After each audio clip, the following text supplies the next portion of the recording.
Nyo kalunggra ta dalam perjalanan Pak perjalanan. Nyo dalam perjalanan. Apa?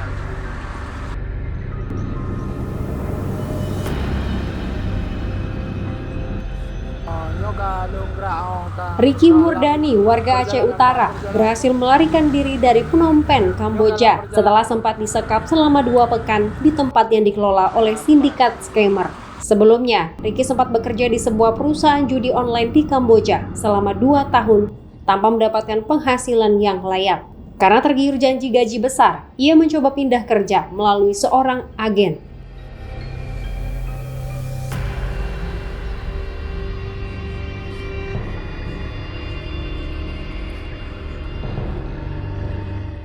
Namun, bukannya mendapat pekerjaan yang dijanjikan, ia justru dijual ke kelompok scammer dengan harga $1.800 Amerika Serikat. Dalam pengakuannya, Ricky mengungkapkan bahwa ia ditugaskan untuk menipu warga Indonesia melalui aktivitas scam online. Jika tidak berhasil mencapai target, para pekerja akan disiksa oleh majikannya.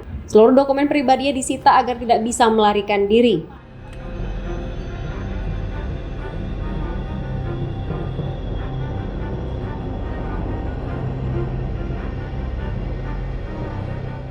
Namun, suatu ketika saat majikannya lengah, Ricky memanfaatkan kesempatan untuk kabur, meski tanpa membawa dokumen apapun. Setelah menempuh perjalanan selama 6 jam, ia berhasil mencapai Kedutaan Besar Republik Indonesia di Phnom Penh dan meminta pertolongan. Senator asal Aceh Sudirman memfasilitasi proses pemulangan korban dan menyampaikan himbauan agar pemerintah Indonesia segera mengambil langkah tegas sebelum semakin banyak warga menjadi korban. Tergiur karena penghasilan gajinya kan besar gitu. Oh, besar gajinya. Ya. Jadi dolar ya? Dolar. Di sana dolar. Tapi sampai di sana tidak gitu Bang ya? Bukan kayak gitu ceritanya. Oh, beda. Gitu beda. Cuma diiming-iming berarti. Diiming-iming saja gitu. Ada yang cerita ada kan yang kena setrum. Sampai diambil ginjalnya? Sampai diambil ginjalnya. Karena nggak dapat omset. Karena orang kan udah dijual ke sini 50, nanti dijual ke sana lagi, jual. Jadi orang itu ngambil uang sama kita, diambil organ tubuh kita aja gitu. Kerjanya scam, kayak scam BPJS, scam call gitu, penipuan. Harus call berarti kita harus ancam orang itu supaya uang orang itu terkuras gitu. Indonesia saja, khusus Indonesia. Kalau scam banyak macam scam dia. Ada macam scam love, scam bercinta itu kan, percintaan kan. Tapi dia bukan percintaan juga, tapi harus ada Korbannya? Bukan korban, apa namanya, kayak usaha gitu. Investasi lah gitu.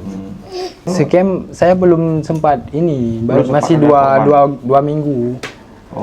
Pas 2 minggu saya tanya sama bos, saya di sini gimana bos? Kau jangan macam-macam di sini, kau dijual di sini, dibilang. Nah itulah yang membuat saya takut, makanya saya lari. Karena saya nggak ada hutang waktu pertama keluar. Menyangkut maraknya terjadi aksi penjualan manusia, ini korban TPPO ini sudah banyak terjadi dan banyak mengalami siksaan di Kamboja dan daerah lainnya di negara-negara di Asia ini. Nah, contohnya pada hari ini kita memulangkan Eki Murdani, berumur 30 tahun, warga Dayah, Kecamatan Jambuaye, Pantai Labu, Aceh Utara. Dan dia ini adalah dijual ke semua perusahaan dan tidak dibayar di dalam kerja sebagai pengendali atau operator judi online, yang mana dia sudah dijual ke Kamboja itu sudah 2 tahun lebih ya. Nah ini sangat menyulitkan untuk keluarga untuk mengembalikan dia karena kondisi keluarga yang sangat kekurangan Nah, oleh karena itu pihak keluarga dan kepala desa meminta kita untuk memfasilitasi pemulangan. Nah, setelah itu kita mendapatkan surat dari keluarga, lalu kita mengirimkan surat kepada Kemenlu dan kita berkoordinasi dengan Duta Besar Republik Indonesia yang ada di Kamboja pada saat itu. Jadi kurang lebih sebulan waktu mengurus dia itu, karena perjalanan dari tempat dia di mana bisa lolos dari jebakan ataupun dalam penjagaan perusahaan yang memperjualbelikan dia ini, bisa lolos kemudian berangkat ke Phnom Penh untuk mengurus SPLP dan membayar imigrasi. Lalu tadi pagi dia sudah sampai selamat di Aceh, di Pantai Labu. Nah, hari ini juga KBRI mengadakan rapat dengan pemerintah Kamboja bahwa sampai saat ini di Kamboja saja ada 40.000 warga Indonesia yang masih tertahan di semua perusahaan, dan mereka itu kerap mengalami siksaan, strom dengan arus listrik, ya, penyiksaan-penyiksaan yang dilakukan karena mereka itu tidak mencapai target. Nah, oleh karena itu kita harapkan kepada pemerintah, kepada Badan Perlindungan Tenaga Kerja Indonesia untuk bagaimana memberikan pelayanan dan memberikan sosialisasi. Kemudian juga kita harap kepada Kepolisian Republik Indonesia untuk menangani persoalan ini. Adalah sudah banyak jatuh korban, bagaimana dengan mencari secara benar-benar dan bekerja keras untuk menangkap para pelaku agen daripada penjualan manusia ini.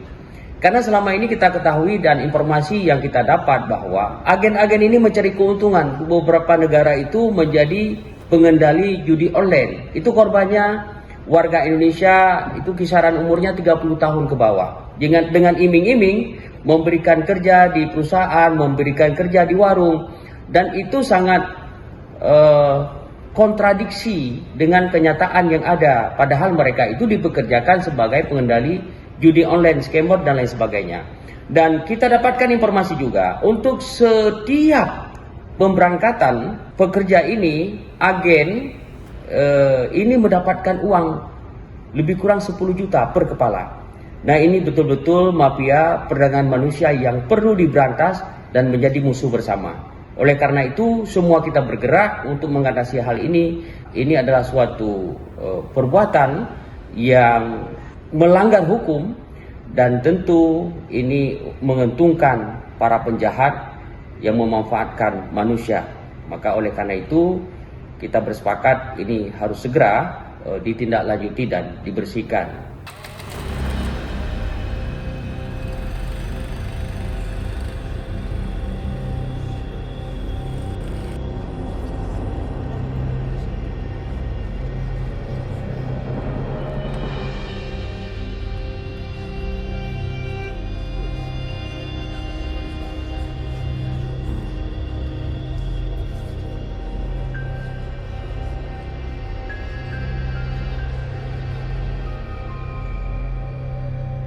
Kurung ki bang di buska.